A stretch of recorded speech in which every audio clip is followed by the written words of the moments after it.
Welcome to Fireside Nets with Spen and Nick, brought to you by Empire Sports Media. I'm your host, Spen. He's my brother, Nick, and we have an awesome episode for you guys today, and that is because we have our first ever recurring guest in the history of the show. First ever Nets and NBA reporter for the New York Daily News, Kristian Winfield. Kristian, What up? what's happening, man? Welcome back on the pod. Thanks for having me, man. I'm just trying to figure out how this type of season, like, you gotta work-life balance is something crazy, man, especially when you're in this field and you gotta work around the NBA schedule, man. So just trying to balance life in this crazy net season. Yeah, you're not wrong. It's been a roller coaster of a season, to say the least. I guess first off, I got to ask you, what prompted you to want to come back on the show? Did you have that good of a time the first time? You know, I had such a terrible time that I had to go back and right my wrongs, right? Or write you guys' wrongs. You guys were so awful. I was like, no, let me stop playing. You know, I had a great time. So I was like, you know, I might as well just double back.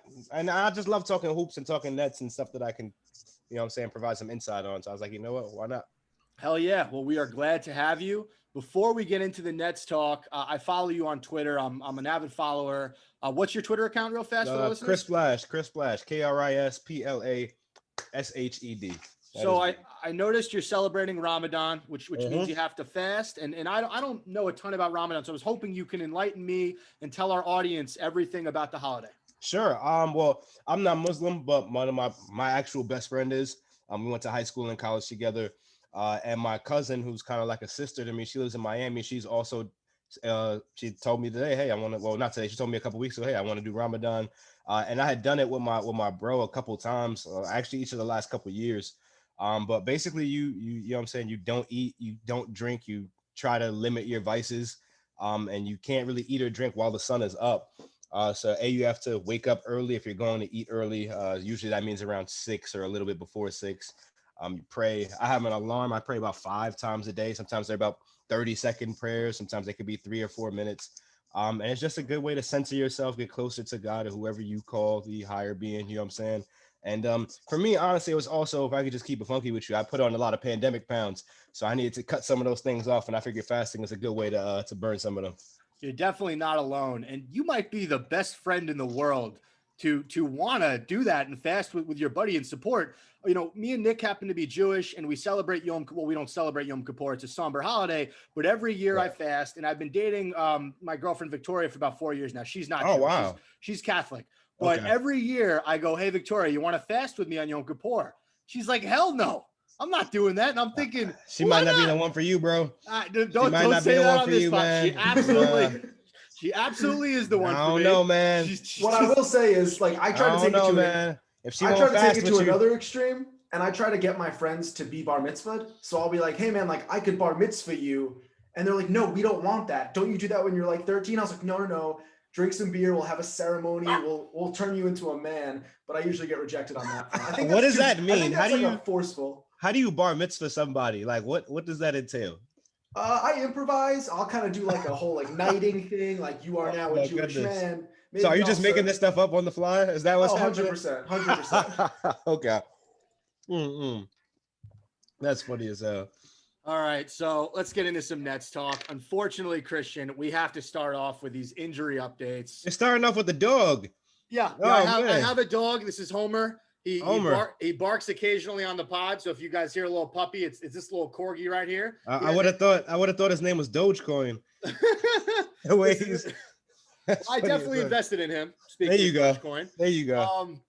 Yeah, he has his own Instagram page, Homer the Corgi. So absolutely give him a follow. That's great. We got to start off on a down note because unfortunately this is a low point for the Brooklyn Nets. Sure. We have Kevin Durant getting hurt again in the latest game against the the Heat. Yeah. He gets hurt in the Heat in the first 3 or 4 minutes. He was on fire right before that. He's going to be out against the Pelicans later tonight. What is the latest we are hearing on the health of Kevin Durant?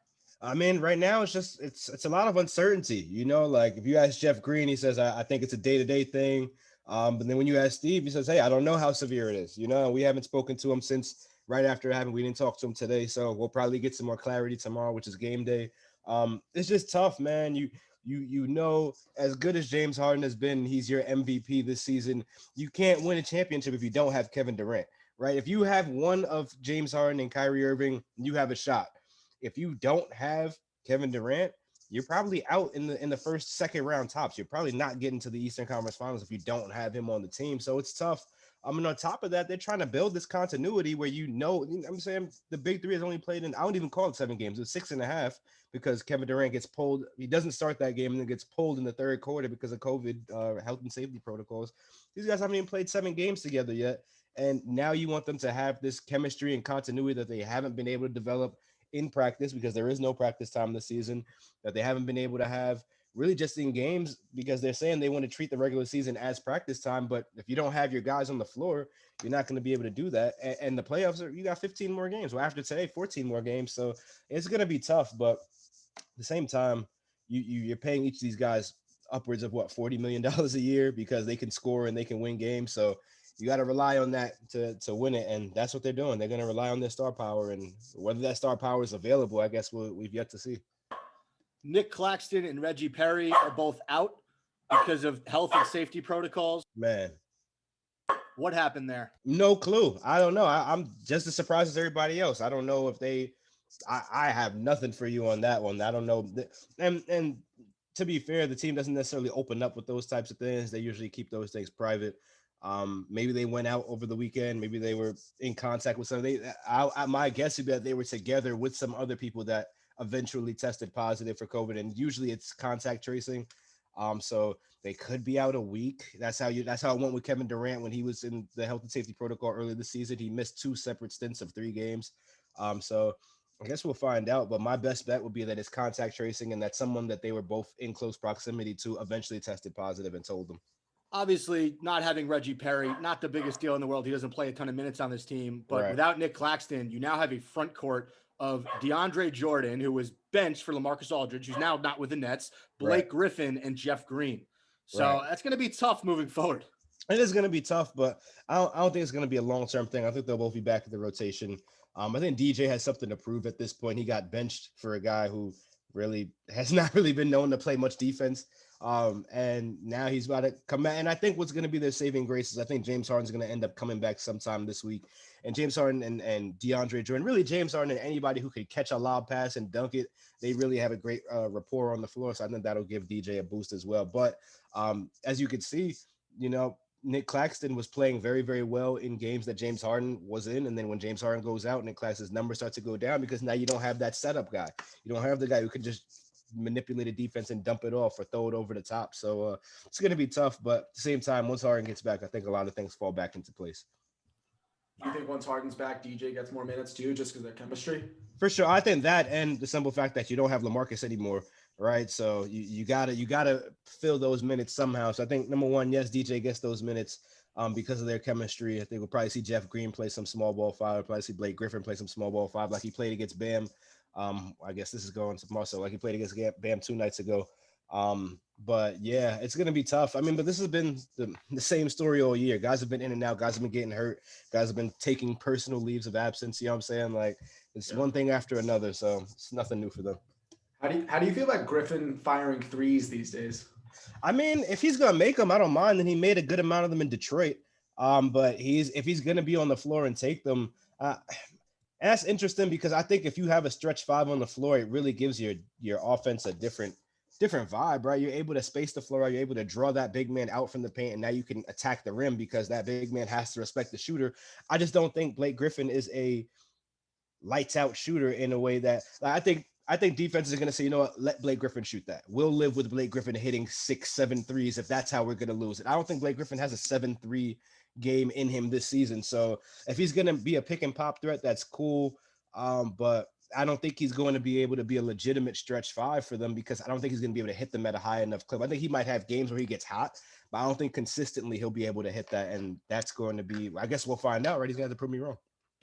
Do we have any update on the status of Tyler Johnson or Spencer Dinwiddie? Fun. I asked Steve Nash about Tyler not too long ago, and he said, he's working his way along. He's still a couple, I guess I'd say probably at least another week or two from actually touching the floor, but he has, I guess, progressed to the point where he's able to run, right? And that's really what they want. They want to know, is he able to do, I guess they call it high intensity. It's not hit, but they're like high intensity full court running, right? Like, can he actually run up and down the floor when you have a knee injury, when you have a hamstring injury, when you have whatever, when you have any type of leg injury, you have to pass those hurdles. Then you have to get into playing 1-on-1, 2-on-2, 3-on-3, 4-on-4, 5-on-5. I don't think Tyler Johnson has gotten to the 3-on-3, 4-on-4, 5-on-5 portion, but he has progressed to being able to run full speed up and down the floor. So that's a good sign for him. As it pertains to Spencer, that's going to be tough because we see what Spencer posts on Instagram and how optimistic he is, as he's been since he got hurt, about his prospects of returning. And then you actually look at the timeline, right? You've got 14 more games, and then the playoffs. You've got Spencer, who's been, rehabbing his knee, but hasn't been doing, to my knowledge, any real conditioning work because he can't really put too much, can't really overload that knee. Then you've got a roster of guys who are still trying to figure out how to play with each other. And now you're going to add another point guard who is still trying to get his legs and his conditioning and his body up under him. And not to mention, last time he played with these guys, he was playing with Karras, Torian, Jarrett. He hasn't played with any of these guys really like that. So, is it possible for Spencer to come back? Yes. But on one respect, how much damage do you do yourself by not giving yourself the entire season to heal from an ACL tear, even if it is partial? And number two, just how much of an impact can you have when you haven't played all year? You don't have your conditioning. You don't have any rapport with the guys who are on the floor in terms of practice time. I think it's going to be tough. I'm not high on the idea of Spencer coming back, but Sean Mark said it the other day. He would never bet against Spencer Dinwiddie, and honestly, I wouldn't either. So if he's ready to come back, he's ready to come back. If he comes back, whose minutes is he cutting into? Chris Chioza's, and I think that's about it. I think everybody else has a real utility on the floor right now and has a real understanding of where guys need to be and of the game plan. Spencer, I mean, he's been in LA. He hasn't even rejoined the team yet. You know what I'm saying? Like, just to watch, just to be with them. So I think it'd be an uphill battle for him to really take someone like Tyler Johnson or Landry Shamit's minutes. Like, those guys have what Steve Nash likes to call institutional knowledge of what they want to do on the floor. And as much as Spencer's one of the smartest guys on the planet, but he's been away for so long. I think it'd be a real uphill battle for him to take someone's minutes that's been with this team from the beginning of the season. In terms of Chioza, speaking of Chioza, I mean, he just got surgery on his broken hand. Is he done for the season? I know he's done for the regular season. If he comes back in the playoffs, that'd be one thing. Tough break, man, and that's really needed some depth at the point guard because, as you can see, if one of James Harden or Kyrie Irving goes down, you're really, really thin at that one. And then you lose Tyler Johnson, who's that combo guard. I mean, we saw Landry Shamet make some plays. I think he can play the point guard position for like 2 or 3 minutes at a time, but that's not a real viable option there. So it's tough. I don't think we're going to see Chioza at least until the playoffs. And then at that point, who knows what they're going to do. Looking at Shamit's 3-point field goal percentage, you see month over month. Holy crap. Amazing. And I was one of the guys that was on him at the beginning of the season because first month he's shooting 25% from three. Second month he's shooting 32% from three. I'm like, Landry, what's going on? What are you doing? And he's like, these things come, these things will pass. I'm just going to stick to what I know. And for him, what he knows is just practicing and getting those reps up. And it's obviously paid off. And this is who we knew he was, right? This is who he's been in Philly and in Los Angeles when he was on those teams. So it just took some settling in from him. He hasn't changed anything in his routine. He's done the same thing over and over. And it's really, for him, it's just a byproduct of putting in the work and trusting his work. I asked him multiple times because I was pressing. I was like, yo, if you're not going to hit threes, basically I was like, if you're not going to hit threes, what are you doing out there? And he was like, the threes are going to fall. I just got to trust the work. And credit to him, threes are starting to fall. No, absolutely. I mean, the best part about Shabbat getting hot is the Iron Eagle nicknames for Shamit. ShamWow, Shamalama Ding Dong. Yeah, I think Iron Eagle should get an award just for, I think he's the best. He's the best commentator that I get to watch. I just have so much fun. And then just seeing him in person, getting to see him at Barclays is so cool, man. He's the GOAT in my book, man. Yeah, he's definitely the GOAT in my book. Lamit Shamit was another one he used. Lamit Shamit? Yeah, that was great. He's ridiculous. Where does he come up with this stuff? I have no idea. Off the dome, just off the dome. I mean, all right, speaking of this logic around Shamit then, right? We kind of waited, gave him a lot of shit because he was just not stroking it for the first couple months. So we put him on this team to drain threes, right? To be a high percentage shooter. We kind of waited out. He starts to get hot. Yeah. Applying that same logic to TLC.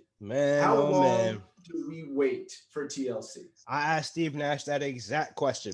because, as you've noted, man's not hitting his shots. You know what I'm saying? Not only is he not hitting his shots, he's hasn't been the best defender and he hasn't been the best decision maker, right? That's a triple threat. You're not hitting shots, you're not playing elite defense, and you're turning the ball over. Well, why are you on the floor? Asked Steve Nash. Hey, well, what do you do with a player when he's not getting better over time, but you need him, right? Because eventually you're going to need TLC. It's not like you can cut him and find somebody else to fill his minutes, right? At this point, you've got to ride with what you got.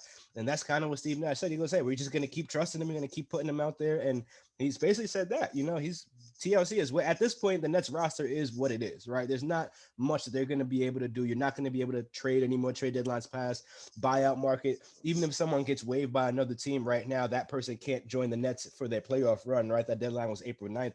So now you're looking at overseas guys who've been playing different types of competition, not NBA competition, who are completely new to whatever it is the Nets want to do. And I think for TLC, it's going to be the same. He's got to trust his work and not doubt himself. I think eventually those shots are going to fall. I've seen him get hot before. I've seen him be consistent in spurts. So I think for him, it's going to be he's going to have to play, right? Because Tyler Johnson's hurt right now. We don't know. He'll probably be back in another week or two. Chris Chioza's out, and the Nets are always going to need someone on the floor to space it. So I think Steve Nash is going to ride. I don't think they have any choice right now. They've got to ride who they have because there aren't any other alternatives. You bring up the Nets looking at players from overseas. A name I've seen recently is Mike James. Sure. Played for Russia, got in an altercation with the coach, is suspended. He's trying to find a way out. I saw you retweeted Brian Lewis, but there are reports that he was signed. I don't think those reports are true. I'm sure someone like you would have heard it before, anybody. So talk to us about Mike James. What have you heard about him, and why are the Nets interested in him instead of acquiring another big? As it pertains to Mike James, no, he hasn't been signed yet. That could change by the time this podcast comes out. Who knows? But as of right now, April 19th, 8:40 p.m., he has not signed the contract yet. And why the Nets are interested in another point guard? I mean, look at what they have right now. You look at Chris Chioza, who's out, and this was the case that I made when they signed Lamarcus Aldridge, or when they entered the buyout market and Lamarcus Aldridge became available, and they were looking at Andre Drummond. I'm like, okay, if you get Andre Drummond, that's one thing. He's an imposing big man, and he can. And we saw that when the Nets played him in Los Angeles, like it was bad. But you're not short of him, you're not going to find anybody else that's going to be able to be that force that can stop an Andre Drummond, that can stop a Joel Embiid, that can stop a Giannis at the rim, that can really try to handle guys like Bam and all these other guys down low. So for that reason, you need to give yourself some insurance, right? If Spencer Dinwiddie doesn't come back, if Chris Chioza's hand isn't fixed, if you can't rely on Kyrie Irving or James Harden to be available for the entire playoff stretch because of injuries, you've got to hedge your bets and get some type of insurance policy. And I guess that's where they're going with Mike James. So I know he's got other offers on the table. I believe I read that somewhere. But that's what they need at this point. I'm saying, like, there's nobody that they're going to be able to find at the 5 that can move the needle, right? They tried with Norvell Pell and failed. Lamarcus Aldridge, we saw the shortcomings in his game once he got there. Yes, he can score, but mobility was lacking defensively. They're not going to be able to find that. But what they can find is someone who can alleviate 2, 3, 4 minutes at a time when Kyrie and James Harden aren't in the game. I think that's what they need. Okay. Where did Mike James go to college? I have no clue. Lamar. I think I looked this up today. I think he went to Lamar University. Lamar University. College. I'm like 90% sure on that. So all right, we'll take it. It's the best we got. There you go. You got to roll what you got. And that's where the Nets are right now. We got to get into that loss to the Miami Heat on Sunday. Oh, sure. Yeah. That was a tough one. No Jimmy Butler for the Heat, no James Harden, and then basically no Kevin Durant for the Nets. Last second shot by Bam Adebayo goes down over Jeff Green to win the game for the Heat. The Nets were up, I think, 6 points with a little over 2 minutes left. Kyrie missed 3 straight shots on 3 straight offensive possessions. Brooklyn loses the game. What were your thoughts when that shot went in right after the buzzer? Man, number one, I was like, oh, he just made that because if I can remember correctly, Jimmy Butler had told the media something about Bam shouldn't be taking mid-range jumpers, and then Bam hits a mid-range jumper for the win. So that was pretty cool just to see that whole thing play out. But I mean, my immediate thought was, okay, well, Kyrie, you missed 3 straight shots down the stretch. Landry Shamet has the hot hand. You can get him the ball, right? He's got 30 points, made 7 threes. And we kind of asked him about that. And I was like, hey, what happened? And Nets didn't score for the final 3 minutes and 20 seconds of this game. And if you've got Kyrie on the floor, you expect better than that, right? So I asked him what happened. He goes, hey, part of it is just basketball, but the other part of it, and he was real candid. He goes, hey, I've got to be better in getting my guys involved. And then the first thing he said is, I got to hit those shots, right? Like he's like, he felt that he could have made those shots, but also he said, hey, Landry has 30 points. I should be trying to get the ball to the hot hand. He's like, I've got to be better about picking my spots down the stretch versus trying to get some offense going for other guys. And then on top of that, I asked Landry the same thing. I said, hey, Kyrie was pretty down on himself, just about him not making those shots and B, not getting you the ball. And then Landry goes, hey, I understand that, but we've got to do a better job of getting ourselves open. He said, hey, a lot of us were just sitting around and watching Kyrie go to work when if we would have been his exact words were, if we would have been more decisive in any type of movement or action that we would have made, that could have helped him. So I think it was a culmination of things. Yes, Kyrie could have hit those shots, but they were tough shots. I mean, you've got Bam Adebayo on you on two of them, and one of them you got Andre Iguodala on you as well. So it was a tough spot. And then you also don't have KD or James Harden, and Kyrie always wants to pull out his superhero cape and go to work, and it just didn't work that time. So I guess we'll see. It's a good learning experience for them. But my mind was immediately at, okay, well, Kyrie, if you ain't gonna hit those shots, better get the ball to someone who is. Here's what I'll say, right? There are 5 minutes left in that game, maybe less. And I was like, this is the ideal game, right? We come back from being down majority of the game. So we're 18 lead changes at that point with a few minutes left in the fourth quarter. Our role players get us the lead back, right? You got Bruce Brown working his ass off. You got Shamet hitting his shots. This is the ideal situation. Our role players bring us back in the game, get us momentum, get us the lead, and then a superstar like Kyrie comes in and seals the deal. That's how the fourth quarter should go. Now, I'm okay with Kyrie taking that first shot. I'm even okay with Kyrie taking that second shot. But now it's a tie game. You got to switch from Bam on you, and you're taking a fadeaway three with the biggest guy on the court in your face. That to me was the only one. I don't mind the first, I don't mind the second, but the third one to me was ill-advised. And what I will say, which leads to the next question, is theoretically, they don't take Blake Griffin out. They don't go small with Jeff Green. Does Bam still switch up? Does Bam still come forward on Kyrie? Because now you got a bigger body down low for the Nets. How did you feel about pulling Blake, and do you think that would have affected those last couple of plays? That's a great question. I think at the end of the day, if you're paying someone $40 million, they're going to take that shot no matter what, right? And if you're Kyrie and that clock is winding down and you've got somebody like Bam on you and you feel like you can beat him, I'm rolling with him. And credit to Landry, he said the same thing. He goes, hey, we want Kyrie to take that shot. He's Kyrie freaking Irving. He's going to do it. At the same time, I think that's an interesting point about the sub. That's not something that I was necessarily paying attention to. But I still think at that time, even if you have Blake in the game, Kyrie is tunnel vision at times. You know what I'm saying? So who's to say that he even sees him there? And who's to say that Bam still doesn't switch? Like at the end of the day, you either get Bam or you're getting Andre Iguodala, and that's still a tough shot to hit over Iguodala. So I think there's plenty of different ways that we can rewind it and probably look at the tape and see what could have been done or couldn't have been done. But I think most concerning for me was no Jimmy Butler and no Victor Oladipo for the Heat. And you're talking about, okay, well, the Nets didn't have Kyrie or didn't have Kevin Durant or James Harden, but those are 2 stars versus 2 stars. And this might be a series that they end up playing. And the Heat are a tough team. They're going to bring it every night. They're going to get into that paint, score in the paint, or get into the paint and then kick it out and hit that three. Then if you got guys like Jimmy Butler talking shit and getting his way into the paint and doing all that, you know what I'm saying, and marching to the foul line and talking his way through, that's going to be a tough series. I think the Heat are a team that the Nets don't want to see. So I'm a big Goran Dragic guy too. He's a good player. Man. He's solid. None's not bad too. None had like 5 threes in that game. They've got the Heat have a lot of guys that can just like, if you put them on other teams, they'd either be starters or 6-man candidates, right? Like they're a really solid team, really well coached. That's going to be a tough out, man. There's a lot of tough outs in the East. You brought up a little concern after that game. 3 losses in their last 5 games for Brooklyn, headed into tonight's matchup with the Pelicans. On a scale of 1 to 10, Kristian, what should be the cause of concern for Nets fans with about 15, 16 games remaining in the regular season? I think that, and this might be taking the easy way out, but I think it should be what's the way I would word it? I think the scale of concern should fluctuate with who's available. Okay. Right. Like if you've got Kevin Durant, if Kevin Durant comes back later this week and he's fine and James Harden comes right back with him, there's a zero concern, right? They'll be fine. They'll get it together.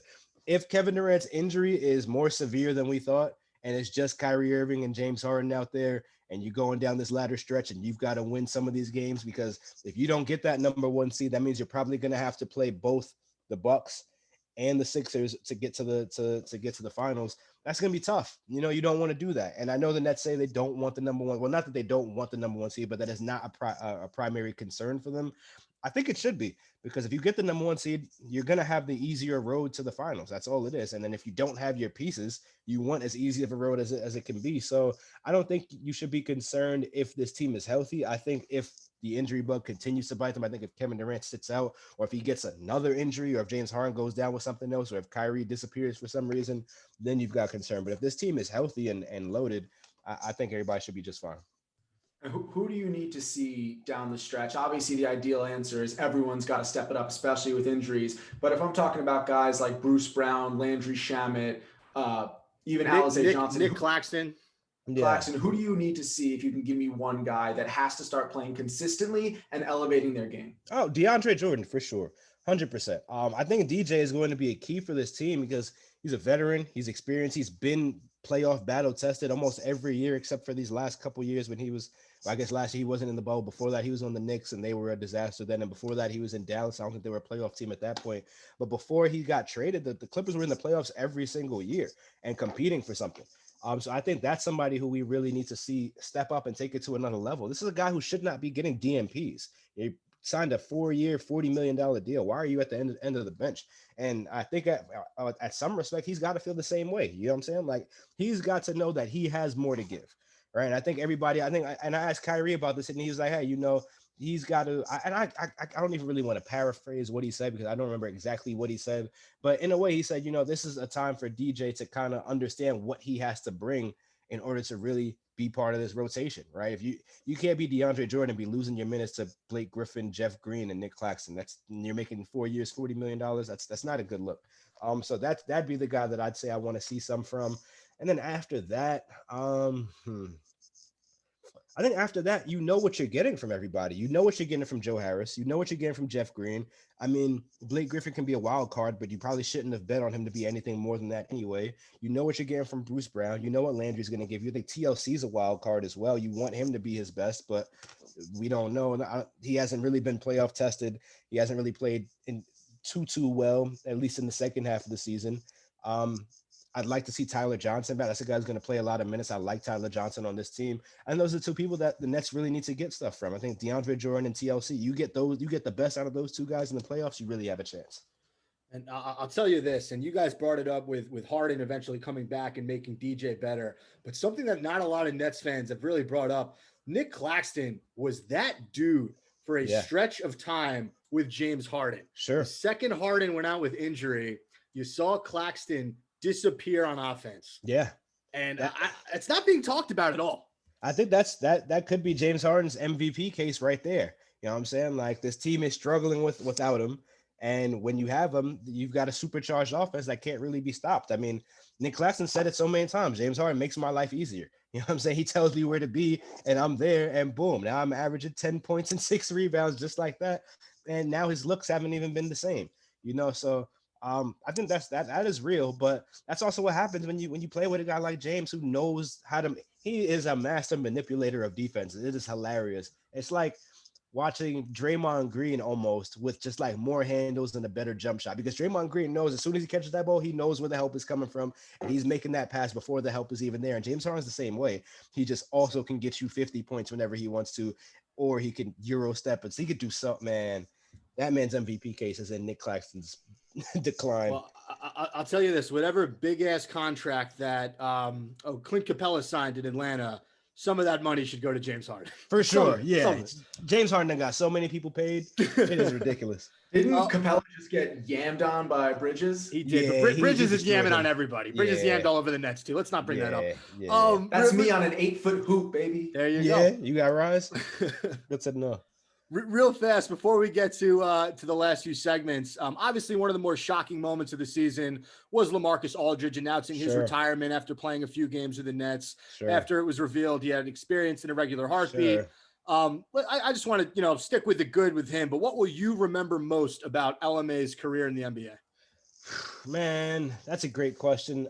Before I was in college, interning for this site called Rip City Project. This was in between. First, I was interning at Bleacher Report. Actually, it was after. It wasn't even an internship. I was doing an internship with Bleacher Report. Then I started writing for Bleacher Report, and then I left Bleacher Report to like run the Rip City Project site for about 3 months. It wasn't a long stint, but I was always a Trailblazer. I was a Trailblazers fan and a Nets fan. I loved Brandon Roy. I loved that whole team they put together down there. And Lamarcus Aldridge was a big part of that team. Oh yeah. Huge part. Greg Oden was down there, and then they tried to go for it one year. They had Batum was on that team too. They had Gerald Wallace at one time. They had Jamal Crawford at one point. They had a loaded team that never really did too much. But Lamarcus Aldridge, man, he was just automatic from the mid-range. Post game was crazy, and he was always tough. I'll never forget Shaq and Chuck having this conversation on TNT, and Shaq said, "You know what? Lamarcus could have played with us." Right, as in he was one of those tough big men who's going to go and bring it every night and not really cry or anything like that. And that was one thing I was really looking forward to watch here in Brooklyn that we never got to see. Like we had him go for, I think it was 22 or 23 one game, and then he ends up retiring shortly after. So that used to be really one of my favorite players to watch, one of my favorite players to use in 2K, because you can't stop that mid-range pull-up or that mid-range jump shot. And I'm glad that he prioritized his health, because we want to have him around for as long as possible. And one more thing, Sean Marks went up and said, "Hey, if there's anything we could do for him, we still want him to be around this team. So we might still see him around Barclays. You never know. He might pop up and help out whenever they need him." Oh, Kristian, you see this? I got this Amine Bleacher Report. Hey, throwbacks. Rip City partnership there. That's fire. That is dope. Yeah, for those listening to the podcast, Nick's holding up a Rip City shirt. A Rip City shirt? Oh, I thought you were talking. Yeah. No, I'm telling the listeners because this is a podcast. It's audio only. These are facts. All right, I'm going to let Nick handle the last segment. We know you're a foodie. These are facts. This is a big food podcast right here. I am the co-creator of the Foodies and Fixins Instagram page. Okay, Foodies and Fixins. That's interesting. I've recently been on the Mike Delivers podcast to give some reviews of tri-state area grub. Okay. So we're big food lovers here. Nick, you got a segment for Kristian. Why don't you tell us what it is? Let's do it. First of all, I made some homemade al pastor tacos this weekend. Okay, you got pictures? Yeah, I'll text you. I'll put them on Twitter too. I mean, you gotta, you put them on the stick on the. You shave it down. Yep, I know exactly. Yeah, like a shawarma deal, right? And you like shave it down when it's done. Yeah, so good, man. All right, so this is gonna be a quick one called This or That. You got 1 second to answer. I'm gonna give you 2 food choices. It's gonna start simple, get a little more complex with some dishes. But it's gonna be you gotta pick one of the 2 options. Okay, let's get it. All right, number 1, chocolate or vanilla? Chocolate. Number 2, sweet potato fries or waffle fries? Oh, sweet potato fries. Number 3, empanadas or arepas? Oh, empanadas. Oh man, I love a good arepa too, but empanadas for the win. Number 4, peanut butter or Nutella? Oh, can I get peanut butter and Nutella? Can they merge the 2 into one? If I had to choose between the 2, I'd go peanut butter. Option C, just freaking combine them. There you go. Number 5, a fried chicken sandwich or a juicy cheeseburger? Oh, fried chicken sandwich. Oh, I feel that. Number 6, Oreos or Chips Ahoy? Oreos. Number 7, deep dish or thin crust pizza? Thin crust. That shouldn't even be a question. Get that deep dish stuff out of here. Send that back to Chicago. Number 8, spaghetti and meatballs or lasagna? Oh, lasagna. Lasagna. Good lasagna just slaps you, man. So you ever have a veggie lasagna? It's actually pretty good. No, actually, yeah, I had one. My sister-in-law made one at one point. Well, my brother, that's a sister-in-law, right? Brother's wife. Yeah, she made it one time.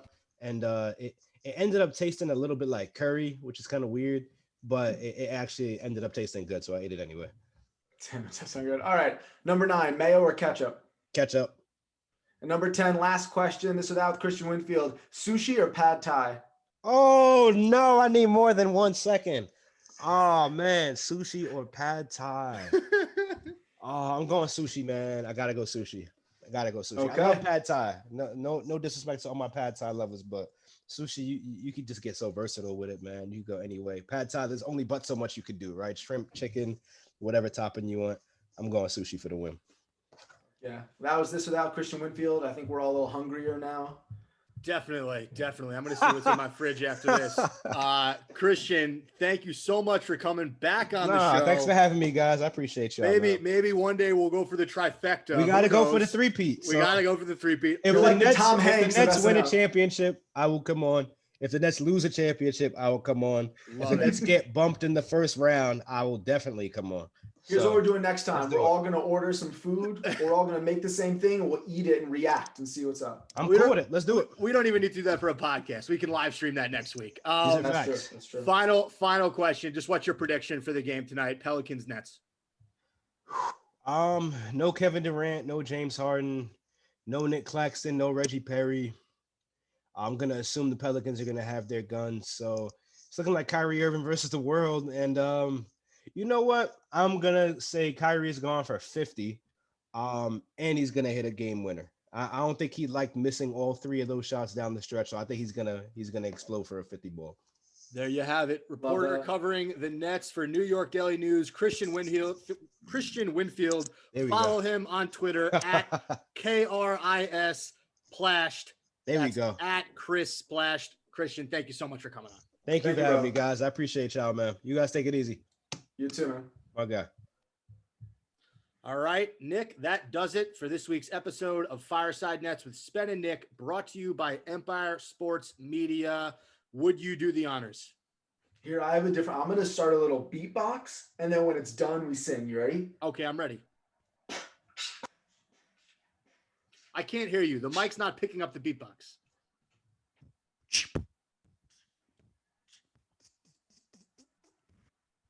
Catch you on the fireside. That was such a terrible beatbox.